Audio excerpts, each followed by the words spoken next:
नमस्कार, मैं हूं नकुल आपके साथ। लोकसभा के चुनावी दंगल का नतीजा सामने आने में अब सिर्फ 38 दिन बाकी रह गए हैं।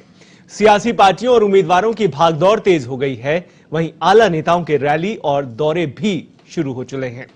आप और हम भी वोट देकर सही उम्मीदवार को संसद तक पहुंचाने में और लोकतंत्र के इस महापर्व में शामिल होकर भागीदारी निभाएं, यही सभी से अपील है। और इसी अपील के साथ शुरुआत करते हैं अभी के राजस्थान बुलेटिन की सुर्खियों के साथ।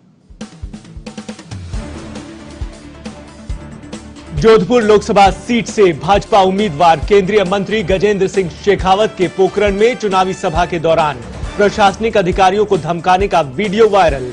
कहा उनके पास अफसरों की है जन्म कुंडली, राज बदलने के बाद उल्टा टांग देंगे।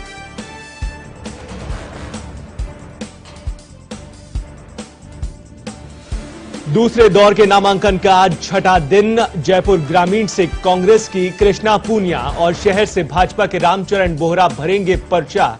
वहीं करौली में गहलोत पायलट की मौजूदगी में संजय जाटव दाखिल करेंगे नामांकन पत्र।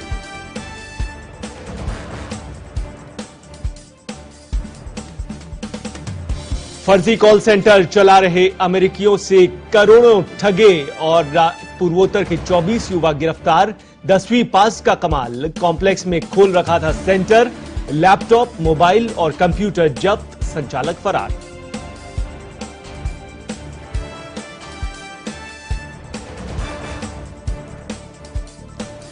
और बांदीकुई में फूड पॉइजनिंग से बीमार 70 लोगों की हालत में अब सुधार। लगन टीका कार्यक्रम में दूषित भोजन करने के बाद बिगड़ी थी तबीयत।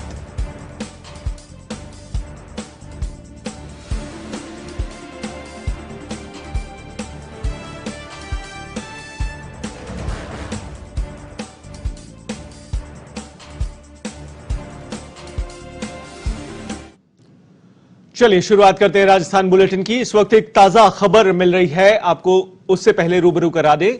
और ये ताजा खबर इस वक्त पत्रिका अभी में मिल रही है हनुमानगढ़ से, जहां रावतसर में ये बड़ी खबर है। 3,65,000 के साथ 4 लोग पुलिस ने गिरफ्तार किए हैं।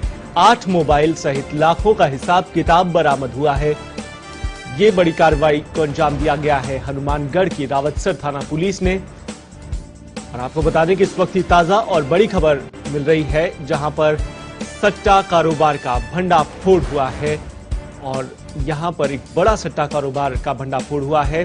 फिलहाल 4 लोगों को पुलिस ने गिरफ्तार किया है। 3,65,000 की रकम यहां से बरामद की गई है। साथ में 8 मोबाइल और लाखों का हिसाब किताब यहां पर पकड़ा गया है।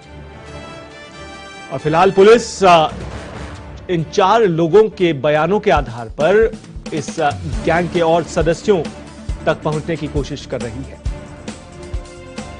और हनुमानगढ़ के बाद एक अपडेट दौसा से भी ले लेते हैं। ये दौसा से इस वक्त ही ताजा खबर मिल रही है, जहां पर दुकान का गेट तोड़कर लाखों के जेवरात वहां से चोर उड़ा कर ले गए हैं। और तस्वीरें भी हमें मिल गई हैं। ये तस्वीरें भी आपको दिखा रहे हैं। आज सुबह जब दुकान में पहुंचे तो वारदात का पता चला। पुलिस मौके पर पहुंची, जांच पड़ताल में जुटी। और सबसे पहले ये तस्वीर आपको दिखा रहे हैं दौसा की, जहां पर चोरी की वारदात को अंजाम दिया गया है। दुकान का गेट तोड़ा गया पहले और यहां से लाखों रुपए के जेवरात चुरा कर ले गए।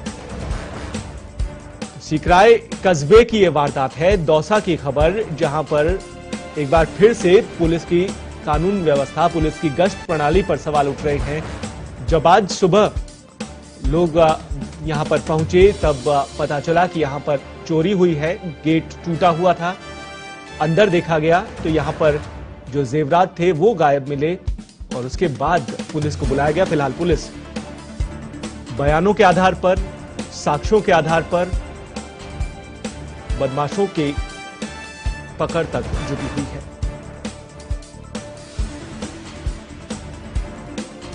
और तस्वीरों में आप देख सकते हैं औजार यहां पर दिखाई दे रहे हैं, किस तरह से गेट तोड़ा गया है। बताया जा रहा है कि 2 या 2 से ज्यादा बदमाश हो सकते हैं इस वारदात को अंजाम देने के लिए। फिलहाल पुलिस बाजार में लगे, आसपास लगे सीसीटीवी कैमरों के फुटेज भी खंगाल रही है। और कितने बदमाश थे, किस तरह से इस वारदात को अंजाम दिया गया, इस पर पुलिस पूरी तरह से तफ्तीश कर रही है। आसपास के लोगों में खौफ का माहौल है जिस तरह से चोरी की वारदात को अंजाम दिया गया है।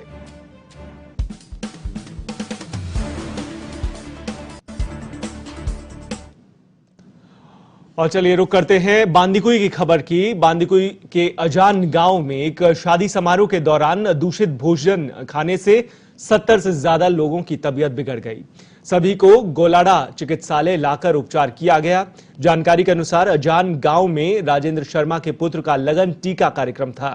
गांव वालों को मांडा दिया गया। कार्यक्रम के दौरान खाना खाने के बाद अचानक लोगों की तबीयत बिगड़ने लग गई।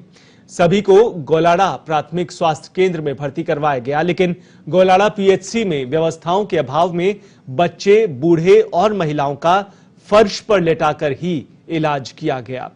प्राथमिक वही उपचार व्यवस्था के अभाव के चलते गंभीर अवस्था के करीब 15 महिला, पुरुष और बच्चों को बांदीकुई राजकीय अस्पताल भेजा गया। इस बीच उच्च अधिकारियों की सूचना पर बांदीकुई से मेडिकल टीम देर रात गोलाडा पहुंची और मौके से सैंपल जुटाए गए।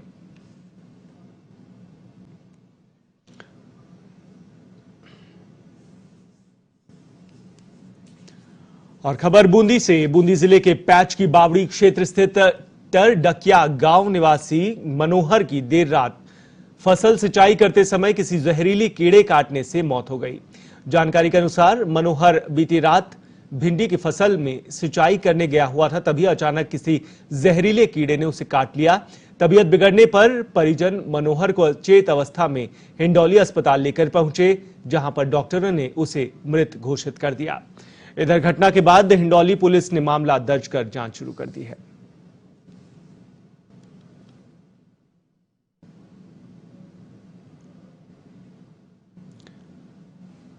चलिए रुक कर लेते हैं आज की बड़ी खबर की ओर।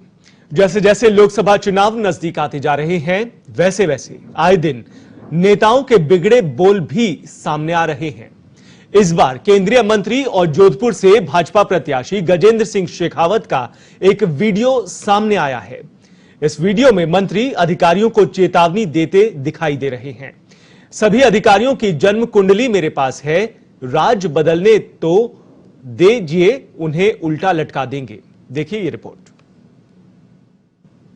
फिर नेताजी के बिगड़े बोल। अब गजेंद्र सिंह शेखावत का वीडियो वायरल। अधिकारियों को चेतावनी देते नजर आए मंत्री। बोले सबकी कुंडली मेरे पास, राज बदला तो टांग देंगे उल्टा। केंद्रीय मंत्री और जोधपुर से भाजपा प्रत्याशी हैं शेखावत। और मैं प्रशासन ने भी आज इन मंच पर खड़ो चेतावनी दे रही हूं कि वो चुनाव आखिरी चुनाव नहीं है। 5 साल में राज बदल जाए। मैं एक एक जन्म पत्री मारी आंखें में राखेड़ी है, उल्टा नहीं लटका दो तो मारो नाम गजेंद्र सिंह नहीं। उल्टा नहीं लटका दो तो मारो नाम गजेंद्र सिंह नहीं है। एक एक जन्म पत्री राखेड़ी। सुन रहे हैं ना आप नेताजी क्या कह रहे हैं? अगर सत्ता में आए तो एक एक को उल्टा लटका दूंगा। केंद्रीय मंत्री और जोधपुर से भाजपा प्रत्याशी गजेंद्र सिंह शेखावत कल पोखरण में अपने लोकसभा चुनाव कार्यालय का उद्घाटन करने के बाद सभा को संबोधित करते हुए प्रशासनिक अधिकारियों को चेतावनी देते नजर आ रहे हैं। वीडियो में उन्होंने कहा, 5 साल बाद राज बदल जाएगा। सभी एक एक की जन्मपत्री मेरी आंखों के सामने रखी हुई है। उल्टा नहीं लटका दूं तो मेरा नाम गजेंद्र सिंह नहीं। और मैं प्रशासन ने भी आज इन मंच पर खड़ो चेतावनी दे रही हूं कि वो चुनाव आखिरी चुनाव नहीं है। 5 साल में राज बदल जाए। मैं एक एक जन्म पत्री मारी आंखें में राखेड़ी है, उल्टा नहीं लटका दो तो मारो नाम गजेंद्र सिंह नहीं। उल्टा नहीं लटका दो तो मारो नाम गजेंद्र सिंह नहीं है। एक एक जन्म पत्री राखेड़ी। इधर इस बयान के बाद वीडियो सोशल मीडिया पर वायरल हो रहा है। वहीं प्रशासनिक अमला भी मंत्री जी की दबी जुबान में किरकिरी कर रहा है। अधिकारी कह रहे हैं ये बयान मंत्री जी की बौखलाहट के हैं या अपनी जुबान पर संयम नहीं रख पा रहे हैं। और मैं प्रशासन ने भी आज इन मंच पर खड़ो चेतावनी दे रही हूं कि वो चुनाव आखिरी चुनाव नहीं है। 5 साल में राज बदल जाए। मैं एक एक जन्म पत्री मारी आंखें में राखेड़ी है, उल्टा नहीं लटका दो तो मारो नाम गजेंद्र सिंह नहीं। उल्टा नहीं लटका दो तो मारो नाम गजेंद्र सिंह नहीं है। एक एक जन्म पत्री राखेड़ी। खैर चुनाव का समय है, वोट की जुगत में तरह तरह की बयानबाजी हो रही है। इन सब के बावजूद नेताओं का अशोभनीय बर्ताव लोकतांत्रिक व्यवस्था को मुंह चिढ़ाता नजर आता है। ब्यूरो रिपोर्ट, पत्रिका टीवी, जयपुर।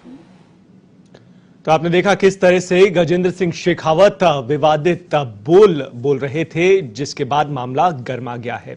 एक और मामला भी सामने आया है पूर्व राजकुमारी दिया कुमारी का, वो भी आपको बताएंगे। लेकिन एक चित्तौड़गढ़ चलते हैं। चित्तौड़गढ़ से एक ताजा और बड़ी खबर इस वक्त मिल रही है। चित्तौड़गढ़ में पुलिसकर्मियों पर ट्रेलर चढ़ाया गया है और इसके बाद वहां पर हड़कंप की स्थिति बन गई। हादसे में एक पुलिसकर्मी की मौत हुई है, जबकि दूसरा एक और पुलिसकर्मी घायल बताया जा रहा है। ड्यूटी पर वाहन रोकते समय ये घटना हुई है।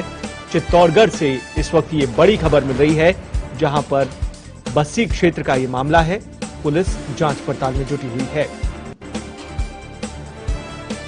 चित्तौड़गढ़ में पुलिसकर्मियों पर ट्रेलर चढ़ाया गया है और एक पुलिसकर्मी की मौत हुई है।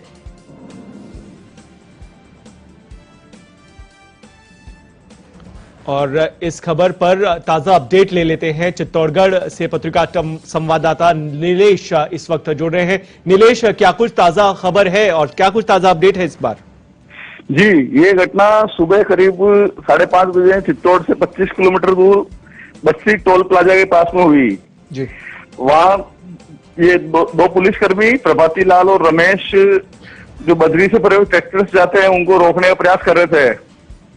तो इसी दौरान गेहूं से भरे एक ट्रेलर ने वो ट्रैक्टर ट्रॉली को चपेट में लिया। उस ट्रॉली नीचे दबने से ये दो पुलिसकर्मी नीचे दब गए। इसमें एक पुलिसकर्मी प्रभाती लाल की मौके पर ही मृत्यु हो गई। एक अन्य पुलिसकर्मी रमेश बिश्नोई घायल हुए, जिनको अभी चित्तौड़ हॉस्पिटल लाया गया है उपचार के लिए। तो नीलेश, इसका ये मतलब है कि इस मार्ग से अवैध रूप से बजरी का आवागमन होता है, इस वजह से ये पुलिसकर्मी यहाँ तैनात रहते हैं, उसी की चेकिंग चल रही थी? पुलिसकर्मी वहां तैनात तो नहीं रहते, तो शिकायत थी कि बजरी से भरे हुआ कोई वो ट्रैक्टर जा रहा है, तो ये पीछा करते हुए आए थे।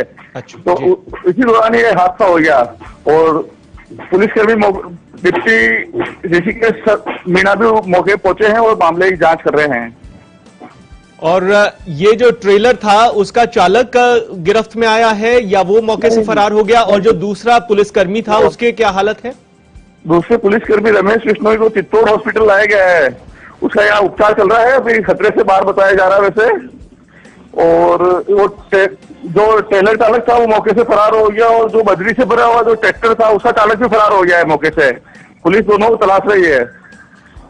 जी, चलिए, शुक्रिया नीलेश इस खबर पर अपडेट देने के लिए। तो आपको बता दें कि ये चित्तौड़गढ़ से इस वक्त की बड़ी खबर मिली है, जहां पर ट्रेलर चढ़ा दिया गया है दो पुलिसकर्मियों में, जिस पर एक पुलिसकर्मी की मौके पर ही मौत हो गई है। चलिए, रुक कर लेते हैं अगली खबर की ओर। खबर राजसमंद से है। राजसमंद सीट से बीजेपी के टिकट पर चुनाव लड़ रही जयपुर राजघराने की पूर्व राजकुमारी दिया कुमारी ने अपने भाषण में कांग्रेस को देशद्रोही पार्टी बता दिया है। प्रचार के लिए मेड़ता पहुंची दिया कुमारी ने बीजेपी का बखान किया और इस दौरान कांग्रेस के घोषणा पत्र को लेकर जमकर हमला बोला। उन्होंने कांग्रेस पार्टी को देशद्रोही पार्टी कहा। वहीं बीजेपी को आम जन का विकास करने वाली पार्टी बताया। दिया कुमारी के इस बयान का कांग्रेस के पूर्व जिला अध्यक्ष जगदीश शर्मा ने कड़ा ऐतराज जताया है और कहा है कि दिया कुमारी अपने बयान को लेकर माफी मांगे। शर्मा ने कहा कि चुनाव आयोग इस पर संज्ञान ले। राजसमंद के प्रत्याशी दिया कुमारी का मेड़ता में ये वक्तव्य देना कि कांग्रेस पार्टी देशद्रोही पार्टी, ये बहुत दुर्भाग्यपूर्ण है। हम इसकी घोर निंदा करते हैं और हम विरोध कर रहे हैं। हम ये भी निवेदन कर रहे हैं कि चुनाव आयोग इसका संज्ञान ले और भारतीय जनता पार्टी कांग्रेस पार्टी से माफी मांगे, और यदि वो माफी नहीं मांगेंगे तो कांग्रेस की पार्टी इन्हें बख्शेगी नहीं और आने वाले चुनाव में सुनिश्चित भारतीय जनता पार्टी को इसका खामियाजा भुगतना पड़ेगा। कांग्रेस पार्टी का एक स्वर्ण में इतिहास है, लाखों लोगों ने बलिदान दिया है और हमारे इंदिरा गांधी और राजीव गांधी ने भी इसके लिए बलिदान दिया है। उस पार्टी को देशद्रोही कहना, मैं समझता हूं कि दिव्या कुमारी देशद्रोही की परिभाषा ही नहीं समझती है और उसका ये वक्तव्य बहुत दुर्भाग्यपूर्ण है और इसका खामियाजा भारतीय जनता पार्टी को भुगतना पड़ेगा। और चलिए, रुक कर लेते हैं लोकसभा चुनाव से जुड़ी कुछ और राजनीतिक खबरों की ओर।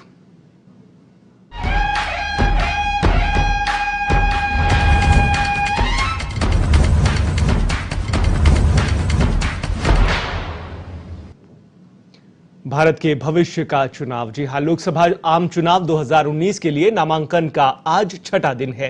18 अप्रैल को दोपहर 3 बजे तक नामांकन भरे जा सकेंगे।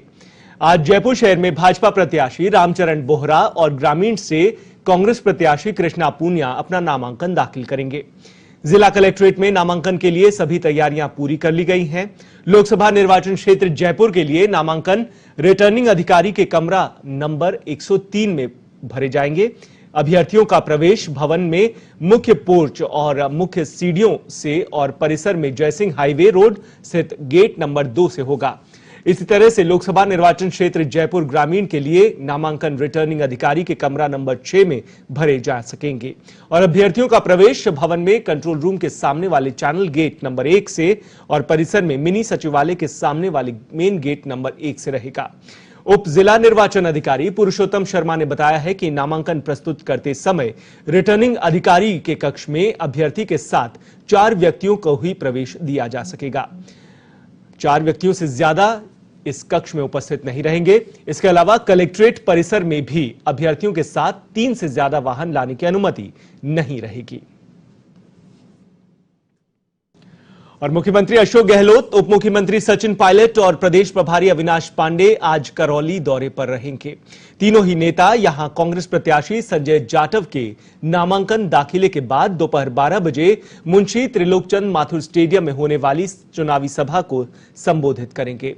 कांग्रेस जिला महामंत्री अनिल शर्मा के अनुसार सभा को प्रदेश सह प्रभारी देवेंद्र यादव, चिकित्सा मंत्री रघु शर्मा, खाद्य एवं नागरिक आपूर्ति मंत्री रमेश चंद मीना भी संबोधित करेंगे। इससे पहले कांग्रेस उम्मीदवार संजय जाटव सुबह 11 बजे कलेक्ट्रेट में अपने प्रस्तावक और समर्थकों के साथ नामांकन भरने जाएंगे। आपको यह भी बता दें कि भाजपा प्रत्याशी मनोज राजौरिया की ओर से शुक्रवार को नामांकन पर्चा दाखिल किया जा चुका है। और राजस्थान बुलेटिन में वक्त हो चला एक छोटे सा ब्रेक लेने का। ब्रेक के बाद रुक करेंगे कुछ और खबरों की ओर। आप बने रहिए पत्रिका टीवी के साथ।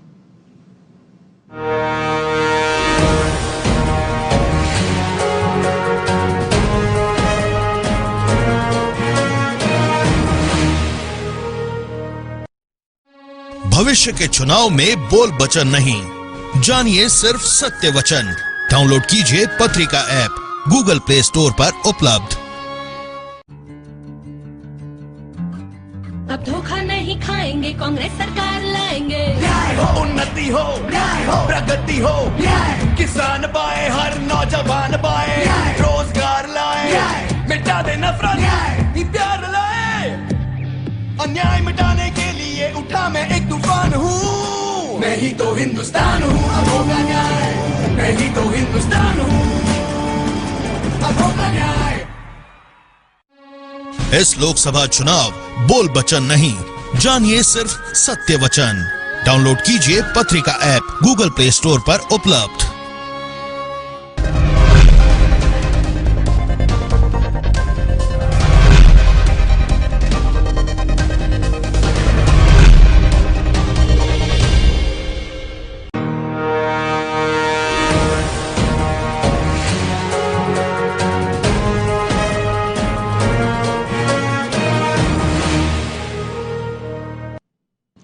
और चलिए ब्रेक के बाद एक बार फिर आपका स्वागत है। आप देख रहे हैं राजस्थान बुलेटिन। रुक कर रहे हैं आज की एक और बड़ी खबर की ओर। नाइजीरिया के ठगों की तर्ज पर कुछ विदेशी ठगों ने उदयपुर शहर की एक वृद्धा के मोबाइल नंबर के क्लोनिंग करके उससे जापान में करीब 27,000 लोगों को गिफ्ट वाउचर और अन्य तरह के एसएमएस कर डाले। मोबाइल सेवा प्रदाता कंपनी ने जब लिमिट पार होने का मैसेज भेजा तो इस बात का खुलासा हुआ। उदयपुर की वृद्धा के मोबाइल नंबर की क्लोनिंग कर जापान भेज दिए गए हजारों मैसेज, गिफ्ट वाउचर और अन्य तरह के भेजे गए मैसेज। मोबाइल प्रदाता कंपनी ने भेजा संदेश, तब हुआ मामले का खुलासा। पुलिस तक पहुंचा मामला, साइबर सेल सुलझाएगी गुत्थी। उदयपुर के भूपालपुरा थाने में एक वृद्ध महिला ने परिवाद पेश किया है। परिवाद में बताया है कि उसके मोबाइल नंबर की क्लोनिंग कर उससे जापान में करीब 27,000 लोगों को गिफ्ट, वाउचर और अन्य तरह के एसएमएस भेज दिए गए हैं। इसका पता तब चला जब मोबाइल सेवा प्रदाता कंपनी ने लिमिट पार होने का मैसेज भेजा तो इसका खुलासा हुआ। पीड़िता ने इस संबंध में पुलिस ने परिवार दर्ज कर जांच साइबर सेल को भिजवाई है। महज 1.5 दिन में विदेशों में इतने सारे मैसेज होने पर वृद्धा और उसके परिजनों के होश उड़ गए। मैसेज प्राप्त करने वाले प्रत्येक जापानी के नंबर वृद्धा के मोबाइल में दिख रहे हैं। वृद्धा और उसके परिजनों ने मोबाइल कंपनी को सूचित करने के साथ ही अंतर्राष्ट्रीय कॉल सर्विस बंद करवा दी है। वृद्धा ने रिपोर्ट में बताया कि उसके मोबाइल नंबर से किसी अज्ञात व्यक्ति ने 11 अप्रैल 2019 को कई विदेशी नंबरों पर 20,000 से ज्यादा एसएमएस भेजे।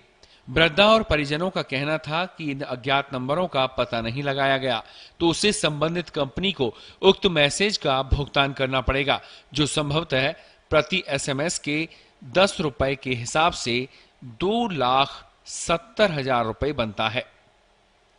वृद्धा के मोबाइल नंबर से भेजे गए सभी एसएमएस जापानी भाषा में थे। कुछ मैसेज को वृद्धा ने डिलीट कर दिया और कुछ का रिकॉर्ड पुलिस को उपलब्ध करवाया है।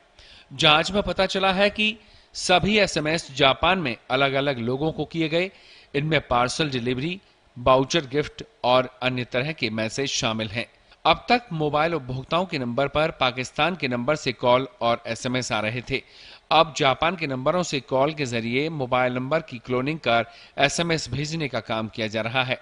भूपालपुरा थाना अधिकारी राजेश यादव के अनुसार वृद्धा के नंबर पर ऐसे कई मैसेज आने पर परिजनों ने परिवाद पेश किया है। साइबर सेल से मदद लेकर इसकी जांच की जा रही है। वहीं साइबर एक्सपर्ट अभिषेक की माने तो लुभावने संदेश और एसएमएस भेजकर ठगों ने निश्चित रूप से पीड़िता से स्वीकृति के लिए क्लिक करवा लिया होगा।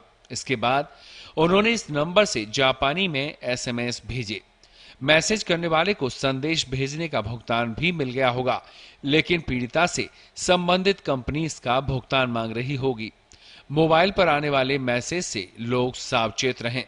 पाकिस्तान और नाइजीरिया के ठगों द्वारा साइबर क्राइम का मामला सामने आने के बाद इस बार ठगों ने एक नया तरीका अपनाया है। शहर की एक 61 साल की वृद्धा का मोबाइल नंबर को क्लोनिंग करके उन्होंने उस नंबर पे से जापान के कई लोगों को मैसेज कर डाला। उस मैसेज में उन्होंने वाउचर और गिफ्ट के नाम से उनसे वसूलियां की गई है।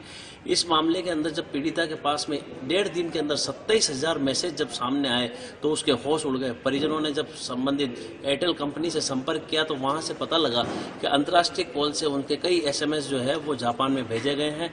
ये किस तरह की ठगी थी, ये खुद पुलिस एक बार जब चौंक पड़ी, पुलिस को जब इसके बारे में पूरा जानकारी दी गई तो पुलिस भी साइबर एक्सपर्ट की मदद ले रही है इस पूरे प्रकरण को लेकर। इधर साइबर एक्सपर्ट का कहना है कि किसी न किसी तरीके से उनके द्वारा ठगों द्वारा जो लुभावने मैसेज दिए गए हैं उन लुभावने मैसेज के अंदर कहीं क्लिक करने के कारण ये ऐसा हुआ है और क्लिक के आधार में उन ठगों ने जो है इनके नंबर से जापान के कई लोगों को मैसेज कर डाले।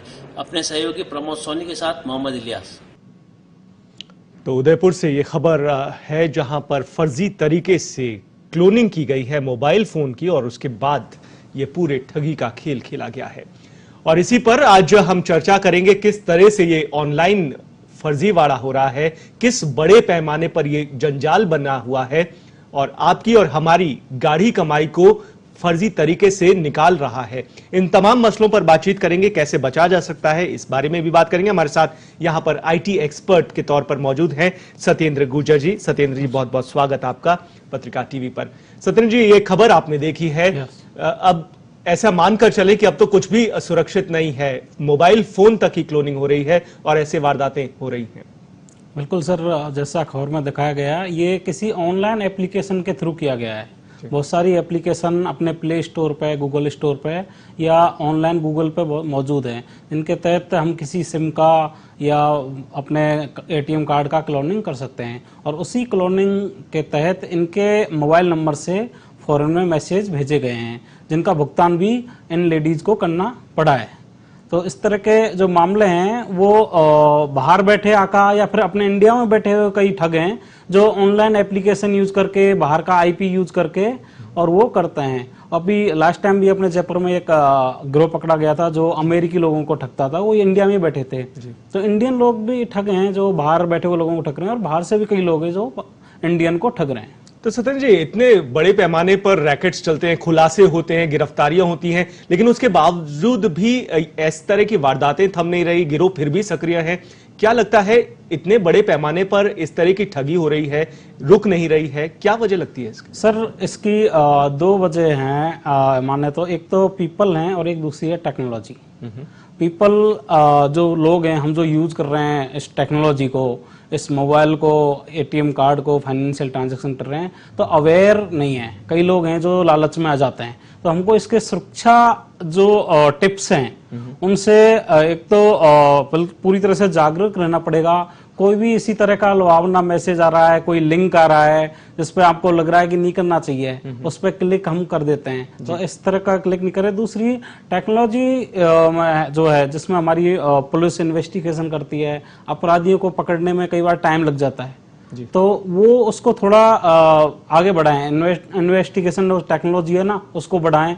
दूसरी, ऐसा केसेज को कई जो अपने यूजर होते हैं वो दर्ज नहीं कराते। तो अगर कोई भी आपके साथ ठगी हुई है या ठगी का प्रयास भी किया गया है तो उन मामलों को आप शिकायत कराएं। हमने आरबीआई ने भी अभी एक हेल्पलाइन खोली हुई है सचेत नाम से, वहां आप कर सकते हैं। अगर इंटरनेशनल कोई कॉल आ रहा है तो हमारी जो सेवा दे रही है कंपनियां, एयरटेल, वोडाफोन, उन्होंने भी एक हेल्पलाइन सर्विसेज दी है कि आप यहां पे शिकायत करें, जिससे इस तरह के मामलों को पहले ही रोक दिया जाए, आपकी ठगी होने से पहले। जी, ये जो उदयपुर वाला मामला है, जिस तरह से मोबाइल फोन की क्लोनिंग की गई है और इस तरह से ठगी की गई है, क्या लगता है आईपी ट्रैक करना, आईपी को उसको अपने बस में ले लेना, इस तरह की जो हरकतें हैं कितनी आसान हो गई हैं आजकल जो हैकर्स हैं उनके लिए? बिल्कुल सर, हैकर्स की पहुंच आईटी आने के बाद तो बहुत ज्यादा बढ़ गई है। वो देश के किसी कोने से बैठा हुआ या बाहर से बैठा हुआ आपसे 2 मिनट में कुछ लुभावनी बातें करके कुछ डिटेल आपसे मांग लेगा और आपका जो खाता है वो पूरा साफ कर देगा। दूसरी बात, इनको पकड़ना भी ज्यादा मुश्किल नहीं है, क्योंकि हमारा जो टेक्नोलॉजी है वो भी बहुत आगे बढ़ी है। हर चीज का ट्रैक, एक रिकॉर्ड एक रहता है। अगर आप कोई भी ऑनलाइन एक्टिविटी कर रहे हो, वो कैसी भी हो, तो उसका एक ट्रैक जनरेट होता है।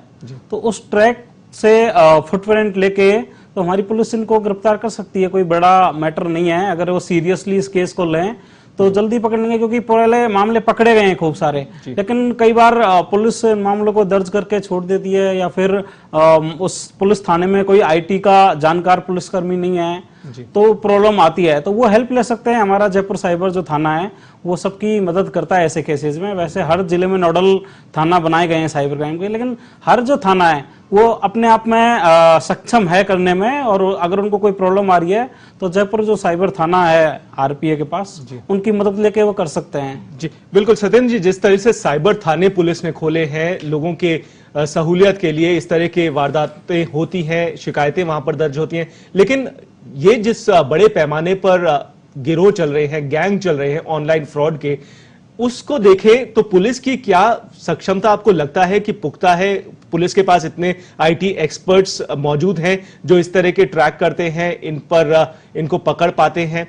क्योंकि जिस तरह से 2 कदम आगे हैकर्स चलते हैं, 2 कदम आगे इस फ्रॉड को चलाने वाले चलते हैं, उसमें पुलिस लगता है कहीं पीछे है ना। सर, ऐसी बात तो नहीं है। पुलिस में अभी ट्रेनिंग दी जा रही है ऐसे केसेज को, लेकिन एक्चुअली में इसका दायरा इतना बढ़ गया है और हमारे थाना सीमित हो गए, क्योंकि नोडल ऑफिस में ही जानकार लोग बैठे हैं या फिर अपने साइबर थाने में बैठे हैं। तो हर थाने के थाना अधिकारी को ट्रेनिंग दे रहे हैं। जितने भी अब राजस्थान के अंदर थाने हैं उनमें ट्रेनिंग का प्रोसेस चल रहा है कि 1-2 पुलिसकर्मी हैं वो ट्रेंड हों, और इस तरह से जैसे जैसे ट्रेंड होते जा रहे हैं इन मामलों को पकड़ रहे हैं। वहीं प्रॉब्लम आ रही है जहां ट्रेंड लोग नहीं है। अभी लास्ट कल परसों बीकानेर में गिरोह पकड़ा है उन्होंने, बीकानेर के थाने वालों ने। तो और पकड़ लेंगे गिरोह, जिस तरह से बढ़ रहे हैं। अपनी पुलिस भी पीछे नहीं है, लेकिन समय इसमें लगता है, क्योंकि आईटी का मैटर है, कई डिटेल प्राइवेसी का मैटर आ जाता है, कई कंपनियों से लेनी पड़ती है डिटेल, कई विदेश से भी मंगवानी पड़ती है, तो उसमें थोड़ा टाइम लग जाता है। लेकिन ऐसी कोई बड़ी बात नहीं है पकड़ना। सबसे बड़ी बात है अपने लोग ही जागरूक रहें। ऐसी किसी तरह की डिटेल लेना ना तो किसी को बताएं, ना दें पर्सनल डिटेल को। इस स्मार्ट युग में अगर आप स्मार्ट कार्ड यूज कर रहे हैं, जो अपना एटीएम है, या स्मार्टफोन यूज कर रहे हैं, तो उनको स्मार्ट बनकर ही यूज करें। स्मार्ट बनकर यूज करें, बहुत बड़ी बात है। जिस तरह से उदयपुर में ये घटनाक्रम सामने आया है, पुलिस भी चौंक गई है। इस तरह के मोबाइल फोन की क्लोनिंग हो रही है और वारदात इस तरह से अंजाम दिया जा रहा है। मोबाइल फोन की क्लोनिंग है, इसके अलावा हम रोजमर्रा यूज करते हैं, ईमेल यूज करते हैं, व्हाट्सएप यूज करते हैं, फेसबुक यूज करते हैं, इनकी भी किसी तरह से हैकर्स हैक कर सकते हैं। बहुत आसान है इसे हैक करना। हाँ बिल्कुल, आप अपना ईमेल यूज कर रहे हैं, अपना व्हाट्सएप यूज कर रहे हो या कोई सोशल मीडिया पे आप हो, तो इनकी भी आपको सुरक्षा जो है वो आपको बढ़ानी पड़ेगी। हर कंपनी अपने एक सुरक्षा मापदंड निकालती रहती है समय समय पर कि यहाँ पर अपना पासवर्ड इस तरह से रखें, इतने दिनों बाद पासवर्ड चेंज करें। आपका व्हाट्सअप है तो व्हाट्सअप भी अपना एक यूट्यूब पर खुद के चैनल है उनका, वो वहाँ निकालते रहते हैं इन्फॉर्मेशन कि आपका व्हाट्सअप किस तरह से हैक हो सकता है, कैसे इसको बचाएं। तो सुरक्षा ही जरूरी है। आप जितने जागरूक रहेंगे, कोई भी यूज कर रहे हैं सोशल मीडिया, तो उसके प्रति आप यूज करने के साथ साथ उसकी सुरक्षा भी साथ साथ देखते चलें। उसका पासवर्ड किसी को नहीं बताएं, दूसरी जगह ऐसा किसी मलिशियस लिंक या किसी अफवाह पे क्लिक नहीं करें, उससे भी आपका हैक हो सकता है अकाउंट। तो जैसे व्हाट्सएप है, व्हाट्सएप पे हम रोज तरह तरह की न्यूज आती है, तरह तरह के लिंक आते हैं, यहाँ क्लिक करें ये आप जीतेंगे, ये किसी कंपनी का नया वर्जन आया है, यहाँ क्लिक करोगे तो आपको ये फायदा मिलेगा। तो वो सब लुभावने और आपको ठगी करने के लिए लिंक आते हैं, तो ऐसे लिंक पर कभी क्लिक नहीं करें। अगर यहाँ क्लिक करते हैं तो आप शिकार हो सकते हैं। और सत्येंद्र जी, क्या लगता है इस तरह के जो फर्जीवाड़े पकड़ में आते हैं उसके बाद इनकी गिरफ्तारी भी होती है, कानून व्यवस्था कहीं आपको लगता है लॉ में कुछ लचरता है कि ये वापस छूट जाते हैं, एक बार फिर से ये इस तरह के गैंग में शामिल होकर फिर से वही खेल खेलते हैं? ऐसे में कुछ पुख्ता लॉ की जरूरत है, कुछ कानून व्यवस्था में और कोई सुधार की जरूरत है? सर लॉ की बात करें तो हमारा आईटी एक्ट 2000 है जो साइबर क्राइम पर रोक लगाता है और साइबर क्राइम पर सजा देता है। वो बहुत अच्छा और बहुत मजबूत लॉ है, मैंने पढ़ा हुआ है। तो लॉ में ऐसी कहीं नहीं है, लेकिन कई बार सर चीजें आती है, एविडेंस जो होते हैं हमारे पुलिसकर्मी कई बार उनके बारे में अवेयर नहीं होते। जो डिजिटल एविडेंस है उसको कोर्ट में पेश करना काफी कठिनाई भरा होता है जी। तो उसकी लचीलता जो होती है ना एविडेंस की, उसके कारण कई बार अपराधियों को मौका मिल जाता है। लेकिन आईटी एक्ट तो हमारा बहुत स्ट्रांग है, आईटी एक्ट पर हम कभी शक नहीं कर सकते। दूसरी बात है एविडेंस में थोड़ा पुलिसकर्मी ध्यान रखें। अगर कोई डिजिटल एविडेंस वो ले रहे हैं तो उनका जो एसओपी है उसी अकॉर्डिंग उन एविडेंस को इकट्ठा करें और उसमें केस कोर्ट में वो पेश करें जिससे वो एडमिसिबल बने और अपराधियों को कड़ी से कड़ी सजा मिले। जी, तो आपको लगता है कि लॉ को ज्यादा पुख्ता करने की जरूरत कहीं ना कहीं है या नहीं है, इस बारे में? लॉ को नहीं सर, जो उसका प्रोसेस जो है ना पेश करने का, एविडेंस पेश करने का और चीजें हैं डिजिटल में आप इन्वेस्टिगेशन करने का जो तरीका है वो लॉ को ध्यान रखते हुए, यानी आप आईटी एक्ट है ना उसका ध्यान रखें कि कहाँ कोई कमी नहीं रह जाए जिसके कारण कोर्ट में अपराधी को फायदा मिल जाए।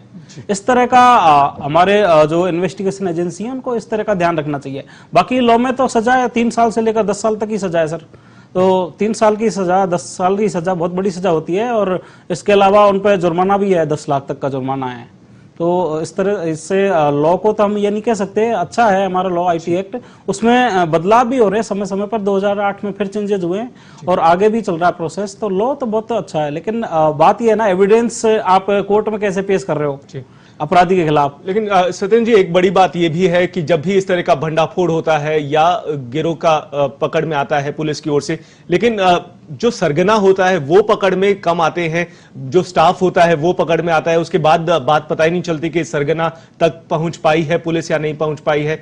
बस खबर वहीं तक आती है कि एक गिरोह पकड़ में आया है, 4 या 5 सदस्य पकड़ में आए हैं, लेकिन सरगना फरार है। उसके बाद सरगना का कोई अता पता नहीं। हाँ बिल्कुल, सरगना का कई रहता है, कई फॉरेन में विदेश में बैठे होते हैं तो वहाँ की लॉ का प्रॉब्लम आ जाती है। कई सरगना जो होते हैं ना वो ऐसी जगह बैठे हैं जहाँ फिजिकल अप्रोच में प्रॉब्लम आती है कई बार, जैसे झारखंड है, उधर है, वो लोग या तो मूवमेंट करते हैं या ट्रेवलिंग करते हैं तब पकड़े जाते हैं। तो वहाँ प्रैक्टिकली देखा जाए तो पुलिस का पहुंचना बहुत मुश्किल होता है। वैसे तो पहुंचती है पुलिस, कह नहीं सकते कि पुलिस पहुंचती नहीं है, लेकिन बहुत मुश्किल हो जाता है। वहाँ लोकल लोग भी हेल्प नहीं करते, वहाँ जो एरिया है नक्सलवाद और ये वहाँ बैठे रहते हैं लोग जी, तो इसलिए प्रॉब्लम आती है सर। जी बिल्कुल। सत्येंद्र जी, एक और खबर लेते हैं, ये भी इसी तरह के फर्जीवाड़े की खबर है। खबर उदयपुर से ही है और यहां पर फर्जी कॉल सेंटर पर भूपालपुरा थाना पुलिस ने रविवार देर रात छापा मारकर पूर्वोत्तर भारत के 24 युवाओं को गिरफ्तार किया है। कार्रवाई की भनक लगते ही संचालक भाग छूटे। पुलिस ने 3 संचालकों को नामजद किया है। पकड़े गए सभी युवा अमेरिका के सामाजिक सुरक्षा प्रशासनिक विभाग के कर्मचारी बनकर अमेरिकियों से उनके सोशल सिक्योरिटी कार्ड और टैक्स पे कार्ड अपडेट करने के नाम पर कूपन खरीदवाने के बाद ऑनलाइन ठगी का काम कर रहे थे। एसपी कैलाश चंद्र विश्नोई ने बताया है कि सभी युवा 15 से 20 हजार रुपए के वेतन में 1 से 6 महीने से यहां काम कर रहे थे। सभी की उम्र महज 18 से 22 साल की है। ये 8 से 10वीं कक्षा के छात्र हैं और संचालक इन्हें अंग्रेजी भाषा की स्क्रिप्ट तैयार करके अमेरिकियों को फंसाकर हर रोज डॉलर में कमाई कर रहा था। भारतीय मुद्रा के अनुसार अनुमान यह मिला है कि रोजाना करीब 3 से 5 लाख रुपए की कमाई यहां पर हो रही थी। शहर के बीचों बीच 6 महीने से चल रहे इस कॉल सेंटर में सभी के निकनेम रखे गए थे, जो शाम 7 बजे से लेकर तड़के 5 बजे तक काम कर रहे थे। सभी का खाना पीना और नाश्ता उनकी टेबल पर ही पहुंच रहा था। कॉल सेंटर के बारे में मुखबिर से सूचना मिली थी। इस पर पुलिस टीम का गठन किया गया। इसके बाद कार्रवाई को अंजाम दिया गया। छापे की कार्रवाई के दौरान सभी युवा इतने व्यस्त मिले कि पुलिस के पहुंचने पर भी वो अपनी सीट पर ही बैठे रहे, वहां से भागे नहीं। पूछताछ में उन्होंने ये बताया है कि अलग अलग अंतराल में उन्हें यहां आना पड़ता है। पुलिस ने काफी मात्रा में यहां से कंप्यूटर्स, लैपटॉप्स और मोबाइल भी जब्त किए हैं और धोखाधड़ी और आईटी एक्ट के तहत मामला दर्ज किया है। तो सत्येंद्र जी, उदयपुर में ये एक और ताजा मामला आया है। कैसे राजस्थान या इंडिया में बैठकर विदेशों तक में धोखाधड़ी हो रही है और विदेशों में बैठकर इंडिया में धोखाधड़ी हो रही है। अलग अलग देशों में इस तरह से संपर्क करके धोखाधड़ी कर रहे हैं। आखिर कैसे पता लगाया जा सकता है इन सब धोखाधड़ी का? मैं आज यहां पर बैठा हूं, मेरे पास कोई फोन आता है विदेश से, मुझे लगता है कि ये विदेश से आया है, लेकिन और कहीं से ये फोन आ रहा है। कैसे पता लगा सकते हैं और किस तरह का ये पूरा जंजाल बिछा हुआ है? देखो सर, सबसे पहले तो आपको कोई कॉल आता है धोखाधड़ी का या कोई मैसेज आता है, वो लोग कहते हैं कि आप लॉटरी लग गई है, आप इतने रुपए जीत जाएंगे। तो सबसे पहले ये सोचें कि ये लॉटरी मुझे क्यों लगी। आज का इस तरह का जो जमाना चल रहा है जिसमें आपको आपकी मजदूरी कोई समय पे नहीं देता, उसमें आपको फ्री के 50,000 या 1 लाख या 1 करोड़ रुपए क्यों दे देगा। तो इस तरह से हमको सजग प्रैक्टिकल होना चाहिए कि क्यों दे देगा। दूसरी बात, किसी भी तरह के कॉल पे ना किसी भी तरह का ऑनलाइन भुगतान नहीं करें कि एडवांस दे दो, हम आपको विदेश से ये चीज लाएं, यहाँ मुंबई में पकड़ लिया गया है एयरपोर्ट पर, इस तरह के वो लुभावने आपको देते हैं और आपको ये पैसा हम जमा करा देंगे। तो इस तरह के जो लिंक आते हैं, इस तरह की वो बातें फोन पे करते हैं, मैसेज करते हैं, उनके चक्कर में कभी ना आए।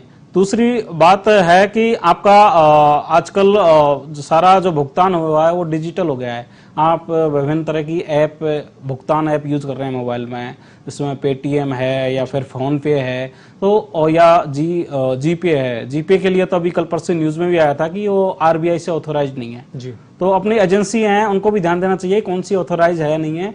और इस तरह की जो लिंक में आपकी सुविधा के लिए क्या किया है कि वो एक आपसे एक्सेप्ट एक रिक्वेस्ट भेजते हैं पैसे की, इतने पैसे आप मुझे दे दीजिए एक अमाउंट की, उसको आप एक्सेप्ट कर लेते हो तो वो अमाउंट मेरे को, तो आपको ये चीज देखनी चाहिए वो लिंक आया है, वो रिक्वेस्ट जो आई है ना, वो किस तरह की है, उसको ओपन नहीं करें।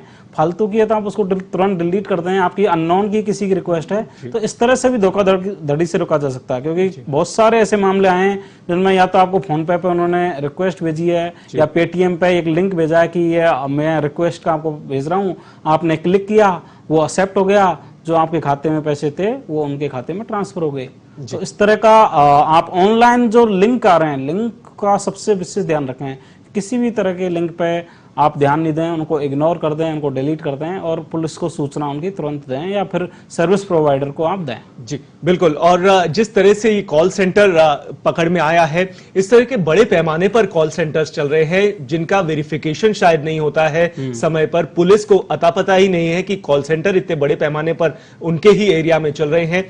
कोई सर्टिफिकेशन पॉलिसी नहीं है या ऐसे ही लोग 10 कंप्यूटर 20 कंप्यूटर रखकर और कॉल सेंटर चला लेते हैं और इस तरह के फर्जीवाड़े करते हैं। हाँ बिल्कुल, इनकी पॉलिसी जरूर होनी चाहिए। एक फिजिकल जो आइडेंटिफिकेशन है वो होना चाहिए कि कौन सी बिल्डिंग में क्या काम चल रहा है और जो रजिस्टर्ड है या नहीं है संस्था।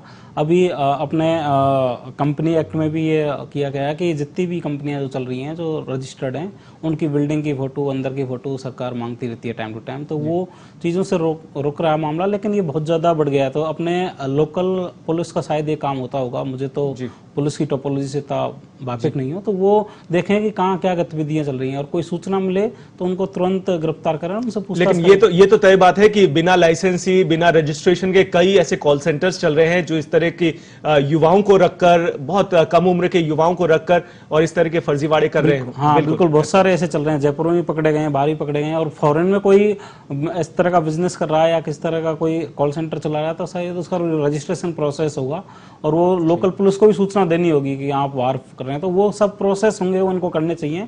और पुलिस को भी इस चीज़ या कोई एजेंसी जो इनके ऊपर बनी हुई है उनको ध्यान देना चाहिए कि क्या प्रोसेस चल रहा है और किस तरह की गतिविधियां वहाँ चल रही हैं। और ये जो तरीका है जो उदयपुर में सामने आया है, बेरोजगार युवकों को पकड़कर उनको इस तरह से ट्रेन किया जाता है और अपने नेटवर्क में शामिल किया जाता है, कोई 8वीं पास है, कोई 10वीं पास है, कोई कॉलेज का है, इस तरह के युवाओं को अपने जंजाल में पकड़कर अपने नेटवर्क में शामिल करना भी आम बात हो गई है। हाँ बिल्कुल, युवाओं को ये शिकार बनाते हैं और युवा जल्दी भी इनके शिकार हो जाते हैं।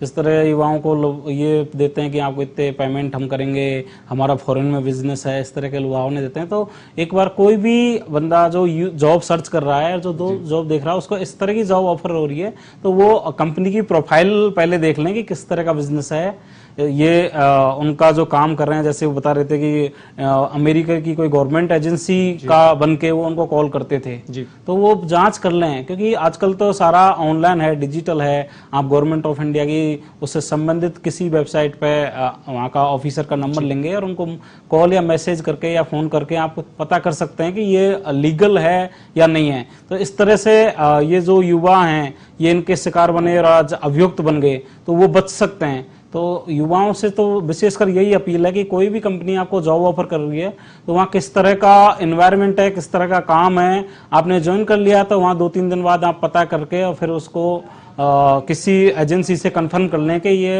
राइट है या रॉन्ग है। जी बिल्कुल सत्येंद्र जी, और भी 1-2 सवाल आपसे रहेंगे और क्या कुछ सेफ्टी टिप्स है वो भी जानेंगे। फिलहाल एक छोटा सा ब्रेक ले लेते हैं, ब्रेक के बाद लौटते हैं तो इस गंभीर विषय पर चर्चा जारी रखेंगे। आप बने रहिए पत्रिका टीवी के साथ।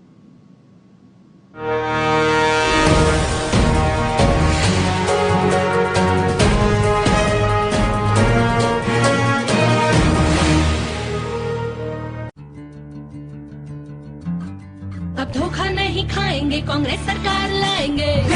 उन्नति हो, प्रगति हो, किसान पाए, हर नौजवान पाए, रोजगार लाए, मिटा दे नफरत, प्यार लाए। अन्याय मिटाने के लिए उठा मैं एक तूफान हूँ, मैं ही तो हिंदुस्तान हूँ, अब होगा न्याय, मैं ही तो हिंदुस्तान हूँ, अब होगा न्याय। भविष्य के चुनाव में बोल वचन नहीं, जानिए सिर्फ सत्य वचन। डाउनलोड कीजिए पत्रिका ऐप, गूगल प्ले स्टोर पर उपलब्ध। सुबह 7 बजे से लगातार इलेक्शन ब्रेकिंग की लगी कतार, चुनावी खबरों का सिलसिला लगातार। लोकतंत्र के पर्व में हम हैं जनता के मुद्दों के पैरोकार। 7 चरणों का चुनाव, राजनीति का हर दांव, जारी है पत्रिका के जमीनी पत्रकारों की पड़ताल। हम फिर हैं तैयार।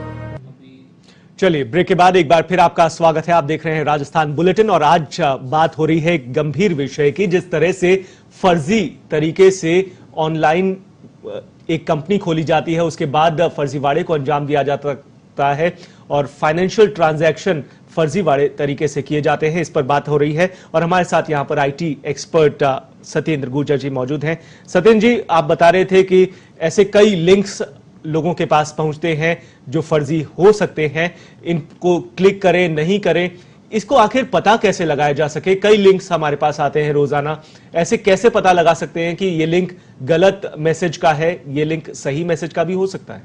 बिल्कुल सर, दो तीन चीजें हैं हमारे मोबाइल के अंदर। पहली तो है बैंकिंग एप्लीकेशंस हैं, दूसरी फाइनेंशियल थर्ड पार्टी एप्लीकेशंस हैं जिनसे हम फाइनेंस ट्रांजैक्शन करते हैं, तीसरी है आपके पास आपकी सोशल मीडिया की और इनकी। तो ये जिस तरह की सब तरह की एप्लीकेशन हैं, जैसे बैंकिंग एप्लीकेशन आप यूज कर रहे हैं तो सबसे पहले बैंक की वेबसाइट से ही उसको डाउनलोड करें जी। किसी भी तरह की फर्जी ऐप है वो अदर सोर्स से आप डाउनलोड नहीं करें, बैंक की साइट से ही करें या उसकी ऑफिशियल साइट से ही करें। जैसे पेटीएम है, पेटीएम की ऑफिशियल साइट से ही वो एप्लीकेशन अपने मोबाइल में डाउनलोड करें, या फिर फोन पे है तो उसकी ये इस तरह की एप्लीकेशन है वो वहीं से डाउनलोड करें। दूसरी बात आती है कि इस तरह के जो लिंक आपको भेजे जाएंगे धोखाधड़ी के, वो या तो एसएमएस करके भेजे जाएंगे या फिर आपके व्हाट्सएप पे या किसी सोशल मीडिया के मैसेंजर में आपको भेजेंगे। तो इस तरह के जो मैसेज आते हैं उनको इग्नोर करते हैं, उनको डिलीट कर दें, और जो आपको इस तरह के भेज रहा है उनकी रिपोर्ट करें और उनको ब्लॉक आप करते हैं। तो इस तरह से ये फाइनेंशियल ट्रांजैक्शन में आप बच सकते हैं। दूसरी बात, किसी भी आदमी को आप कई बार क्या लगता है कि मैं ऑनलाइन ही तो बैंक में तो पैसे डाल रहा हूँ, पकड़ा जाएगा वो, ऐसा नहीं होता, क्योंकि वो लोग क्या करते हैं फर्जी खाते रखते हैं। वो अपना पेटीएम भी किसी फर्जी नाम से रखते हैं, उनका बैंक खाता होता है वो किसी किराए पे लिया हुआ होता है, उसमें जिसका खाता है उसको तो पता ही नहीं होता कि मेरे खाते में हो क्या रहा है। तो इस तरह के खातों में ना कभी भी पैसा आप जमा नहीं कराएं। बिल्कुल, या तो फिजिकली उनसे मिलें, आमने सामने उनसे बात करें और सारी चीजें देखें परखें, उसके बाद ही किसी भी तरह का जो आपका ट्रांजैक्शन है फाइनेंशियल वो उनको करें। और जितनी भी ऐप हैं अपनी फोन पे और ये टाइम पे अपनी एक सिक्योरिटी गाइडलाइन जारी करती रहती है, तो उनको पढ़ते रहें, उनको देखते रहें, तो इस तरह से आप बच सकते हैं। बिल्कुल, कुल मिलाकर बात यह है कि इन तमाम तरह की जो धोखाधड़ी ऑनलाइन हो रही है, फ्रॉड हो रहा है, इससे बचने के लिए स्मार्ट बनने की बेहद जरूरत है। बहुत बहुत शुक्रिया सत्येंद्र गुर्जर जी, आप यहां पर आए, हमें ये तमाम टिप्स दिए और इस गंभीर विषय पर चर्चा की। बहुत बहुत शुक्रिया। तो आपको बता दें कि ऑनलाइन ठगी के लगातार मामले सामने आ रहे हैं, फ्रॉड केसेस सामने आ रहे हैं, जिनसे बचाव करने के लिए आपको स्मार्ट बनने की बेहद जरूरत है। कुछ टिप्स आपको आईटी एक्सपर्ट्स की तरफ से बताए गए हैं, उम्मीद करते हैं कि आप उनका पालन करेंगे। चलिए रुक कर लेते हैं कुछ और खबरों की ओर। राजधानी जयपुर में बीती रात को दो अलग अलग स्थानों पर दो पक्षों में विवाद के बाद तनाव के हालात बन गए। पुलिस ने तत्काल मौके पर पहुंचकर हालात को काबू में किया। हसनपुरा और सुभाष चौक के गंगापुल इलाके में तनाव के बाद हालात नियंत्रण में हैं। पुलिस ने बताया कि हसनपुरा में देर रात शादी समारोह के दौरान वहां से गुजर रहे युवकों पर भद्दा कमेंट करने के मामले को लेकर दो पक्ष आमने सामने हो गए। विवाद बढ़ने से पहले ही सदर थाना पुलिस ने मौके पर पहुंचकर हालात को संभाला। इस मामले में 6 लोगों को हिरासत में लिया गया है। पुलिस उपायुक्त के नेतृत्व में अतिरिक्त पुलिस जाब्ता हालात पर नजर बनाए हुए है। क्षेत्र में शांति बनाए रखने के लिए शांति समिति और सीएलजी के सदस्य बैठक कर रहे हैं। पुलिस दोनों पक्षों के खिलाफ मामले दर्ज करवा रही है।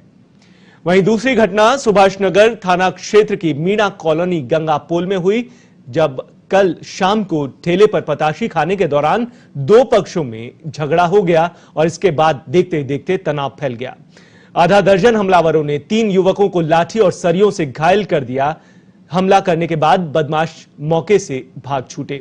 लोगों ने एकत्रित होकर आक्रोश जताया। इस दौरान गलता गेट और सुभाष चौक थाना पुलिस के जवान मौके पर पहुंचे और लोगों को समझाइश करके शांत करवाया। अतिरिक्त पुलिस आयुक्त उत्तर प्रथम सुमित गुप्ता के अनुसार पुलिस को घटना की जानकारी रात करीब 11 बजे मिली थी। घायलों को अस्पताल में भर्ती करवाया गया। एक युवक को ज्यादा चोट लगी है। हमलावरों की फिलहाल पहचान नहीं हो सकी है। पुलिस का मानना है कि विवाद का कारण आपसी रंजिश हो सकता है। फिलहाल इलाके में शांति बनी हुई है और पुलिस वहां पर तैनात है, लगातार हालातों पे नजर बनाए हुए है। और बजरी से भरे वाहन लोगों की जान ले रहे हैं। तेज रफ्तार बजरी से भरे ट्रैक्टर ट्रॉली पलटने से आए दिन हादसे हो रहे हैं, लेकिन पुलिस और प्रशासन लगता है मौन है। पुलिस की मिलीभगत के कई मामले सामने आए हैं और इसके बाद भी कई पुलिसकर्मियों के खिलाफ कार्रवाई भी हुई है, लेकिन इसके बाद बजरी से भरे ओवरलोडेड वाहनों का खेल खत्म नहीं हो रहा है। जयपुर जिले में जहां पुलिस और प्रशासनिक अमले के मुखिया बैठते हैं, वहीं पर हालात बद से बदतर हो चले हैं। इसी महीने बजरी से भरे ओवरलोडेड वाहन 3 लोगों की जान ले चुके हैं। बीती रात एक बार फिर से एक ऐसा ही हादसा सामने आया है। सांगानेर सदर थाना इलाके के वाटिका रोड महालक्ष्मी गार्डन के सामने बजरी से भरे एक ट्रैक्टर ट्रॉली कार के ऊपर पलट गई। दोनों वाहन टोंक रोड पर आगे पीछे चल रहे थे। ट्रैक्टर ट्रॉली ने ओवरटेक किया और तेज गति से वाहन को दौड़ाया तो वाहन बेकाबू हो गया। पहले तो उसने कार को टक्कर मारी और उसके बाद पलटी खा गया। हादसे में कार सवार घायल हो गए। घायलों को अस्पताल में भर्ती करवाया गया। इस दौरान ट्रैक्टर चालक मौका देकर वहां से फरार हो गया। उसकी तलाश फिलहाल पुलिस कर रही है। आपको यह भी बता दें कि ट्रैक्टर और ट्रॉली दोनों वाहनों के अलग अलग से रजिस्ट्रेशन नंबर होते हैं, लेकिन ज्यादातर वाहन एक ही रजिस्ट्रेशन नंबर के दौड़ते हैं।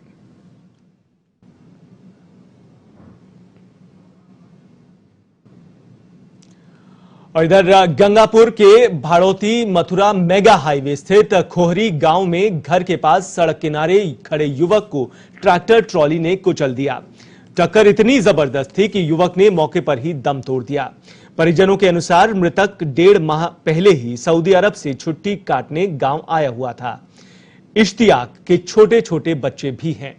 पोस्टमार्टम के बाद पंचनामा तैयार करके पुलिस परिजनों को सौंपने लगी तो परिजनों ने शव लेने से मना कर दिया। परिजनों की मांग थी कि पहले टक्कर मारने वाले ट्रैक्टर ट्रॉली को जब्त करके चालक को गिरफ्तार किया जाए। इस दौरान पुलिस ने समझाइश भी की, लेकिन परिजन अपनी जिद पर अड़े रहे। उधर जैसे जैसे लोगों को घटना का पता चला, अस्पताल परिसर में भीड़ जमा होती गई। मामले को गंभीरता से देखते हुए पुलिस आनन फानन में वहां पर एक ट्रैक्टर को जब्त करके लाई, लेकिन हादसे के समय मौजूदा लोगों ने ट्रैक्टर और चालक को पहचानने से मना कर दिया। करीब 2 घंटे तक SHO Bharat Singh tractor trolley जब्त करके चालक को गिरफ्तार करने के आश्वासन देते रहे, लेकिन बात नहीं बनी। इस दौरान आसपास के गांवों से भी लोग वहां पर पहुंच गए। बिछी दौना सरपंच इरफान खान समाज के पंच पटेलों के साथ मौके पर पहुंचे। थाना प्रभारी से बात करके परिजनों से समझाइश की, तब जाकर शव उठाया गया।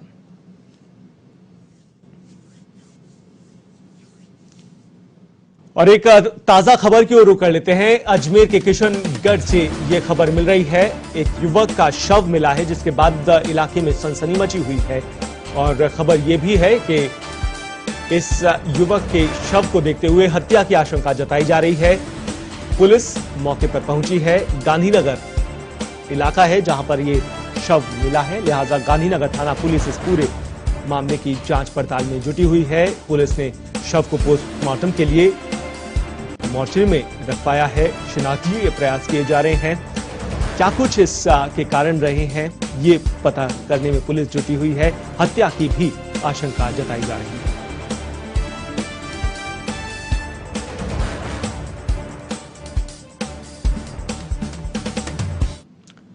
और अजमेर के ही पीसांगन उपखंड क्षेत्र के बुधवार में जल ग्रहण क्षेत्र को बजरी माफिया के द्वारा चौपट करने के मामले में पुलिस ने एक बड़ी कार्रवाई करते हुए दबिश दी। मौके पर अवैध तरीके से बजरी खनन करके ट्रैक्टर ट्रॉली में बजरी भरते हुए चालक को पुलिस ने पकड़कर ट्रैक्टर ट्रॉली समेत थाने लेकर पहुंचे, जहां पर आरोपित चालक के विरुद्ध MMRD एक्ट और खनिज संपदा चुराने के मामले में मुकदमा दर्ज किया गया। ट्रैक्टर ट्रॉली को जब्त करके आरोपी चालक को गिरफ्तार किया गया और न्यायालय में पेश किया गया, जहां से न्यायालय ने आरोपित ट्रैक्टर चालक को 26 अप्रैल तक न्यायिक अभिरक्षा में भेजने का आदेश दिया।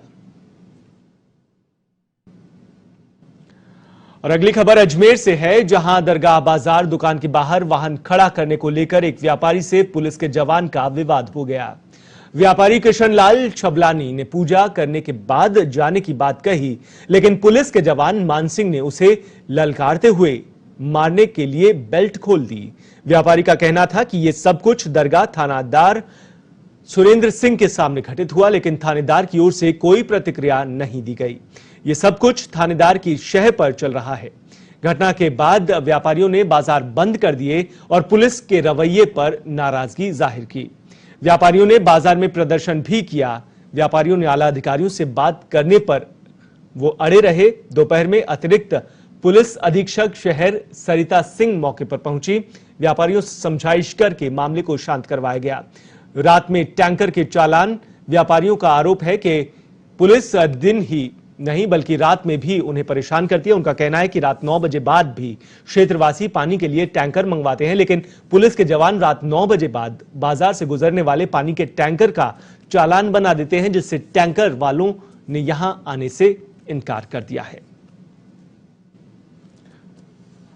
और पोखरण के जोधपुर रोड स्थित 132 केवी जीएसएस के यार्ड में एक विद्युत पोल पर हुई बर्ड स्पार्किंग से झाड़ियों और आसपास की घास में अचानक से आग लग गई। गनीमत हालांकि ये रही कि आग पर तत्काल काबू पा लिया गया और यहां पर बड़ा हादसा होने से टल गया। कस्बे में जोधपुर रोड स्थित 132 केवी जीएसएस पर एक विद्युत पोल पर एक चिड़िया बैठ गई थी। दोपहर बाद करीब 1:45 बजे अचानक तारों से टकरा जाने से बर्ड स्पार्किंग हुई और यहां पर स्पार्किंग के दौरान निकली चिंगारियों से पोल के नीचे झाड़ियों में अचानक से आग लग गई। यार्ड में ट्रांसफार्मर और लाइनों के नीचे लगी झाड़ियां और सूखी घास की वजह से आग बढ़ने लगी और धुआं उठने लगा।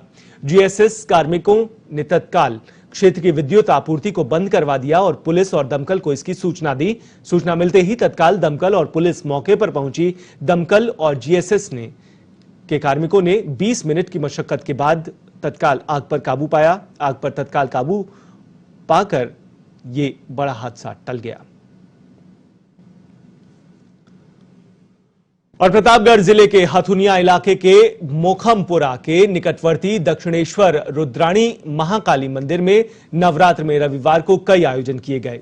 इस दौरान यहां धधकते अंगारों पर चलकर श्रद्धालुओं ने माता के दर्शन किए। यहां मंदिर परिसर में पहली बार आयोजन के तहत अंगारे धधकाए गए। इसके बाद मंदिर पुजारी ने माता के जयकारे लगाते हुए अंगारों पर चलकर माता के दर्शन किए। वहीं अन्य श्रद्धालुओं ने भी अंगारों पर चलकर माता के दर्शन किए। तो ये तस्वीरें भी आपको दिखा रहे हैं, अंगारों पर चलते हुए अपनी मनोकामना पूरी कर रहे हैं, अपने आस्था को प्रकट कर रहे हैं।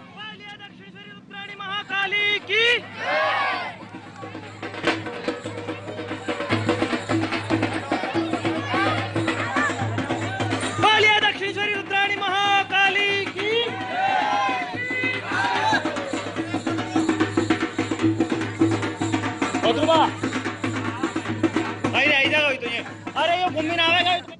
तो अपने अपने तरह की आस्था है। बढ़ते आगे। प्रदेश में लोकसभा चुनाव की आचार संहिता लागू है और आचार संहिता के दौरान जिस हिसाब से नकदी, अवैध शराब, नशे के सामान की जब्ती हो रही है, उससे यह साफ है कि नेता साम दाम दंड भेद सभी तरीकों से मतदाताओं को प्रभावित करने में जुटे हुए हैं। नेताओं के इस धनबल के गठजोड़ को तोड़ने के लिए निर्वाचन विभाग की 600 टीमें लगातार सक्रिय हैं और नकदी, अवैध शराब समेत ऐसे सभी तरह की वस्तुओं को जब्त कर रही है, जिससे मतदाताओं को प्रभावित किया जा सकता है। प्रदेश में अभी लोकसभा चुनाव की आचार संहिता लगने के 33 दिन के भीतर ही लगभग 30 करोड़ रुपए की नकदी, शराब, नशे का सामान, सोने चांदी के आभूषण जब्त किए गए हैं। इसमें तकरीबन 8 करोड़ रुपए से ज्यादा की अवैध शराब भी शामिल है। इसी के साथ करीबन 7 करोड़ रुपए से ज्यादा कीमत का लाखों नशे की गोलियां और हजारों किलो डोडा पोस्ट भी शामिल है। निर्वाचन विभाग की टीमों ने 4 करोड़ रुपए से ज्यादा की मोटरसाइकिलें और उपहार भी जब्त किए हैं।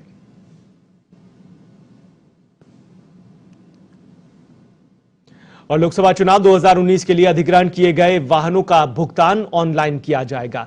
जिला निर्वाचन विभाग ने भुगतान में पारदर्शिता अपनाने के लिए नया सिस्टम इजाद किया है। इस नए सिस्टम से वाहन मालिकों को भी राहत मिल सकेगी, क्योंकि अब वाहन मालिकों को भुगतान के लिए विभागों के चक्कर नहीं काटने होंगे। भुगतान व्यवस्था को सरल बनाने के लिए जिला निर्वाचन अधिकारी जगरूप सिंह यादव ने भुगतान और लेखा प्रकोष्ठ प्रभारी अधिकारियों को दिशा निर्देश दिए हैं। भुगतान के लिए निर्धारित प्रपत्र के साथ वाहन अधिग्रहण पत्र और वाहन की लॉग शीट भुगतान प्रकोष्ठ में जमा करानी होगी। और इन्हीं ताजा तरीन खबरों के साथ राजस्थान बुलेटिन में फिलहाल इतना ही। मुझे दीजिए इजाजत। नमस्कार।